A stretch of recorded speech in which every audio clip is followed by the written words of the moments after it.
For decades, my garden life revolved around a sacred ritual. It was the building and turning of the compost heap. I believed, as many of us do, that it was the very heart of a healthy garden. Piling up kitchen scraps, lawn clippings and autumn leaves felt like the right thing to do. It was a cycle of life, death and rebirth, all happening in a wooden bin at the bottom of the garden.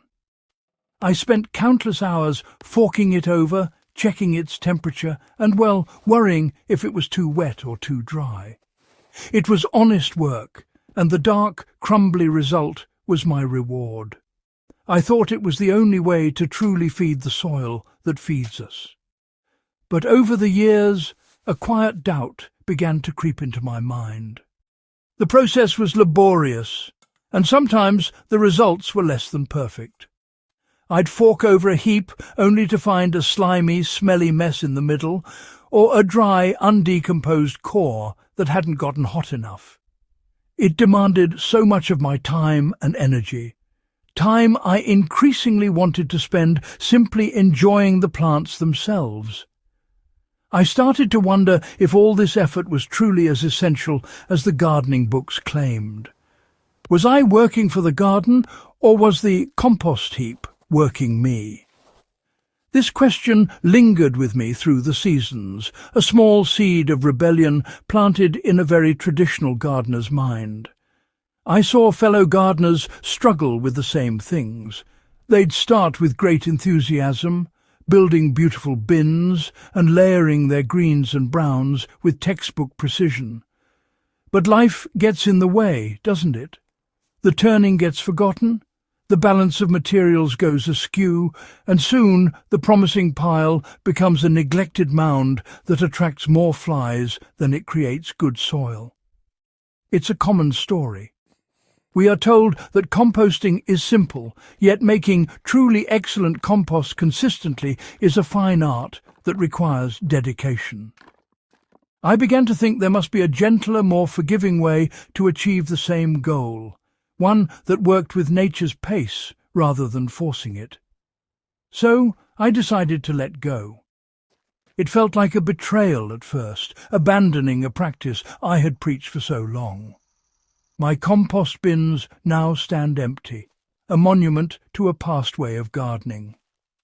It wasn't a sudden decision, but a gradual release, a quiet retirement from the hard labour of turning and managing heaps. I didn't stop feeding my soil, not at all. In fact, I started feeding it more directly, more simply, and the results have been nothing short of a revelation. This is the story of how I stopped making compost and started building a living, breathing soil with far less effort. It's a story for anyone who loves their garden, but is ready to hang up the compass fork for good. The turning point for me was not born from a grand experiment, but from a simple act of neglect. One autumn, I had a vegetable bed that had finished for the year. I was tired, and my back ached at the thought of clearing it properly. Instead of taking the old kale stalks and bean vines to the compost heap, I just chopped them down and let them lie right where they fell. I then covered the entire bed with a thick blanket of fallen leaves from the old oak tree, intending to deal with it all later. Of course, later never came. Winter passed, and spring arrived with its usual flurry of activity, and I completely forgot about that untidy little patch. It wasn't until late spring, when I was looking for a space to plant out some spare tomato seedlings, that I stumbled upon my forgotten bed. I pulled back a corner of the leafy blanket, expecting to find a mess of tough, undecomposed stems and sour soil. But what I found underneath stopped me in my tracks. The soil was dark, moist, and absolutely teeming with life. Earthworms, fat and plentiful, wriggled everywhere. The old plant stems were soft and breaking apart, melting back into the earth. The soil had a sweet, earthy smell, The kind of smell that tells a gardener everything is right in the world. It was better than any compost I had ever managed to make. I compared it to a nearby bed that I had diligently cleared and amended with my so-called perfect compost from the bin. The soil in the proper bed was good, but it wasn't this good. It didn't have the same life, the same crumbly texture, the same sheer abundance of worms. The difference was stark and undeniable. The neglected bed, the one where I had broken all the rules, had created a far superior growing environment. It was a humbling moment. All my years of hard work turning, watering and fussing over a compost pile had been outdone by simply letting nature do its own work, in its own time, right where it was needed. This chance discovery was a profound lesson.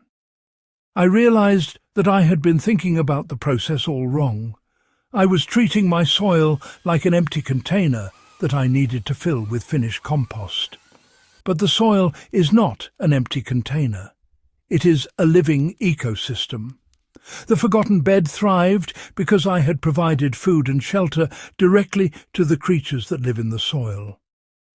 The leaves were a protective blanket, and the plant stalks were a feast. The worms, fungi, and countless microbes did the composting for me right in place. They were the true gardeners, and all I had to do was give them the raw materials and get out of the way. For a long time, I thought of compost as a simple food for my plants, a sort of slow-release fertilizer packed with nutrients. But that's only a tiny part of the story, and perhaps not even the most important part. Adding compost to dead soil is like leaving a delicious meal in an empty house. The food is there, but there's no one home to eat it. The real magic of a healthy garden lies not just in the organic matter itself, but in the vast, invisible community of living organisms that call the soil their home. This is what we call the soil food web, a bustling metropolis of bacteria, fungi, protozoa, nematodes, and of course our good friends, the earthworms. These tiny organisms are the engines of the garden. They are the ones who break down organic matter, like old leaves and roots, into the specific nutrients that plants can actually absorb. A plant cannot simply eat a leaf. It needs the bacteria and fungi to decompose that leaf first. These microbes also create sticky substances that bind soil particles together, forming a beautiful, crumbly structure. This structure allows air and water to penetrate the soil, preventing compaction and creating the perfect environment for healthy roots to grow deep and strong. Without this living web, your soil is just dirt, a collection of mineral particles with little potential for life. The trouble with some traditional composting methods is that they can inadvertently harm this delicate web. A compost pile that gets too hot, for example, can kill off a wide range of beneficial fungi and other organisms, leaving you with a more bacteria-dominant and ultimately less balanced final product. When you then spread this sterilized material on your garden, you're not necessarily adding a vibrant ecosystem. You are simply adding inert organic matter. The existing life in your soil then has to move in and colonize this new material, which takes time and energy. It's better than nothing, of course, but it's not the most efficient way to build a truly living soil. This is why feeding the soil directly is so powerful. When you lay organic materials on the surface, you are providing a continuous feast for the existing soil life. You are inviting them to the dinner table. The earthworms pull the material down from the surface, tunneling and aerating as they go. The fungi spread their mycelial networks, transporting water and nutrients throughout the soil. The bacteria get to work breaking everything down. You are not just adding stuff to your garden. You are actively cultivating and nurturing the very life that makes a garden thrive. It's a shift from thinking like a construction worker, adding materials, to thinking like a shepherd, tending a flock. So, what is this lazy method that has replaced my old compost bins? It's wonderfully simple, and you might even be doing parts of it already. I call it sheet mulching, or in-place composting. The principle is to stop thinking of waste as something to be taken away and processed. Instead, you see everything that grows in the garden as future food for the soil, to be applied directly where it's needed. There is no pile, no turning, no waiting for months. You are simply layering raw organic matter directly onto the surface of your garden beds, creating a slow and steady feast for the soil life below. It's nature's own process, mimicked in a slightly more organized fashion. The process begins at the end of a season, or when you're clearing a bed. Instead of pulling plants out by the roots, which disturbs the soil structure and the fungal networks, you simply chop them at the base. Leave the roots in the ground to decompose and feed the microbes. The stalks, leaves, and any other plant matter get the chop and drop treatment. Just cut them into smaller pieces and let them fall right onto the soil surface. This immediately forms the first layer of your mulch. It protects the soil from the sun and rain, and the decomposition process begins almost instantly, right where the nutrients are needed for the next generation of plants. On top of this chopped up greenery, you add other organic materials as you get them. This could be anything from grass clippings and shredded leaves to vegetable scraps from the kitchen. I tend to bury those just under the top layer to avoid attracting pests. The key is to build up layers over time. Think of it like making a lasagna. You have a green layer of fresh material, then a brown layer of carbon-rich material like autumn leaves, shredded cardboard or straw. You don't need to be precise with ratios like you do in a traditional compost heap. Just add what you have when you have it and aim for a nice thick blanket over the soil. This method completely eliminates the hard work. There is no heavy lifting of compost from a bin to a wheelbarrow and then to the beds. There is no forking and turning of a steaming pile. Your only job is to gather and layer. The real workers, the worms and microbes, do all the heavy lifting and transportation for you, pulling the nutrients down into the soil profile exactly where they are needed. It's a gentle, continuous process of feeding the soil, which in turn feeds your plants. It's gardening in partnership with nature, rather than trying to command it. And for an old gardener like me, that partnership is a welcome relief. Now, layering organic matter on the soil is a fantastic first step. But what if your soil is tired, compacted, and doesn't have a lot of life to begin with? You can speed up the whole process significantly by introducing a biological activator. This is like sending out a wake-up call to all the sleepy microbes in the soil, telling them that dinner is served. And the best, cheapest and easiest activator I have ever found is something most of us throw away every day: the water you use to wash rice. It sounds too simple to be true, but it is a wonderfully effective tool for any gardener. Making it is as simple as it sounds. When you are preparing to cook rice, put your uncooked grains into a bowl and cover them with water.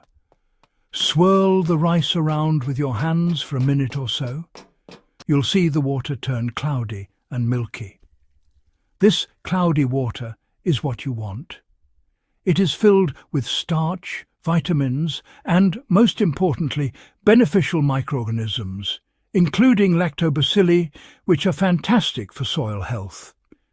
Carefully pour this milky water into a jar or a watering can, leaving the clean rice behind. That's it. You have just made a powerful living soil amendment for free, rescuing it from the kitchen sink. Using the rice wash is just as easy. I dilute it slightly, about 1 part rice wash to 1 or 2 parts water, though being exact isn't critical. Then I simply use my watering can to sprinkle it over the layers of mulch on my garden beds. I do this every time I have some, perhaps once or twice a week. This infusion of liquid and life seeps down through the mulch and into the soil below. The starches provide an immediate food source, a quick energy boost for the existing bacteria and fungi. This encourages them to multiply rapidly and start breaking down the tougher organic materials you've layered on top much more quickly. This is why the lazy method can often produce results faster than a traditional compost pile. A compost heap relies on generating its own internal microbial community, which can take time. By adding rice wash, you're actively inoculating the soil and the mulch with a vibrant culture of decomposers. You're giving the system a powerful head start. It's like adding yeast to bread dough. You are jump-starting the fermentation and decomposition process right there in your garden bed. It's a small, simple step that makes a world of difference, turning a static layer of mulch into a dynamic living system of renewal. While the sheet mulching and rice wash build incredible soil structure and fertility over time, sometimes your plants need a more immediate boost of nutrients.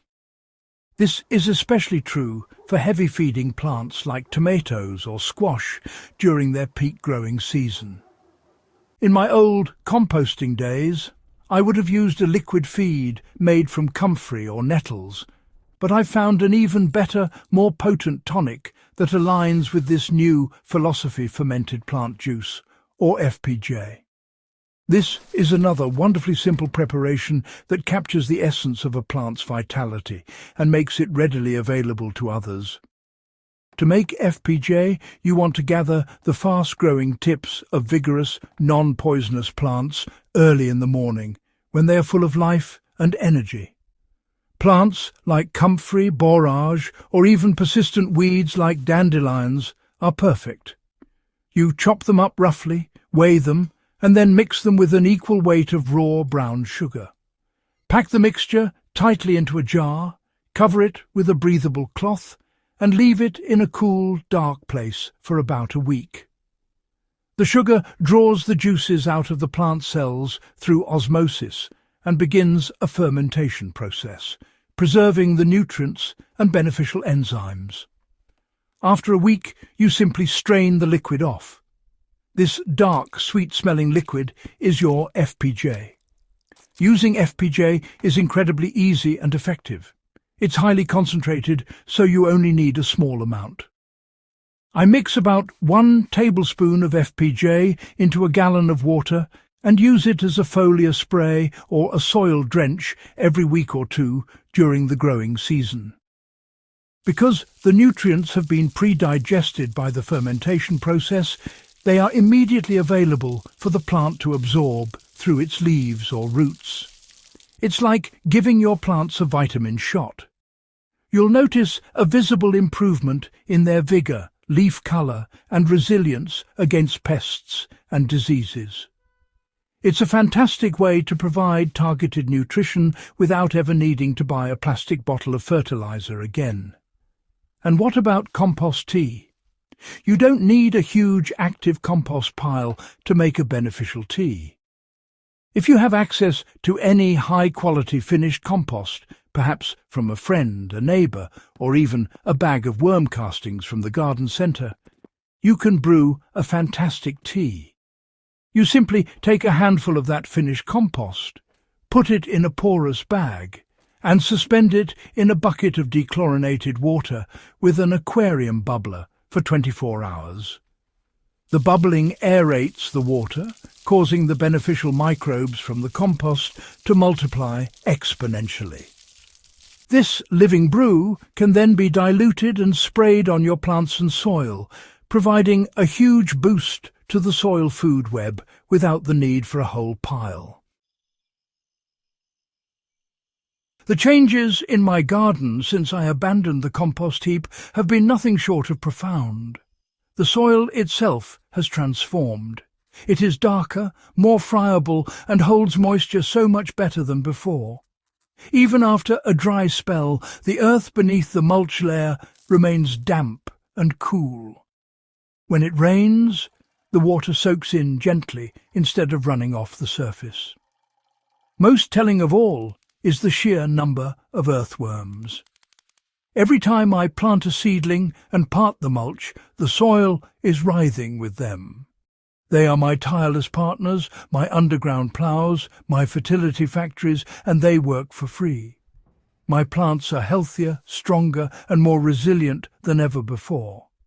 I will never go back to the hard labour of building and turning compost piles. Why would I? I have discovered a way to achieve superior results with a fraction of the effort. This method works in harmony with the natural systems of the garden, rather than trying to manage and control them in a separate bin. It keeps the nutrients on site, builds soil in place, and cultivates a thriving ecosystem right under my feet. My back is certainly happier, and I have more time to sit and simply enjoy the beauty of what is growing, which is, after all, why most of us start gardening in the first place.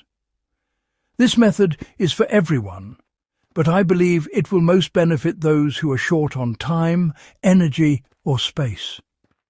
It's for the weekend gardener who doesn't want to spend their precious Saturday turning a heap. It's for the older gardener whose back isn't what it used to be. It's for the urban gardener with only a few small beds who could never justify the space for a 3-bin compost system. It is a democratic way of building fertility, using materials that are free and readily available, and a process that is forgiving and requires no special expertise. It puts the power of nature back into the hands of the everyday gardener. If you take only one thing away from my story, let it be this simple rule. Always keep the soil covered. Never leave it bare to the sun, the wind and the rain. A blanket of organic matter, be it leaves, straw, wood chips or chopped up plants, is the single most important thing you can provide for your garden. This protective layer is a home, a shield and a pantry for the trillions of lives that create true fertility. Feed the soil, and it will feed your plants. It really is that simple. Let nature do the heavy lifting, and you can get on with the joyful business of gardening.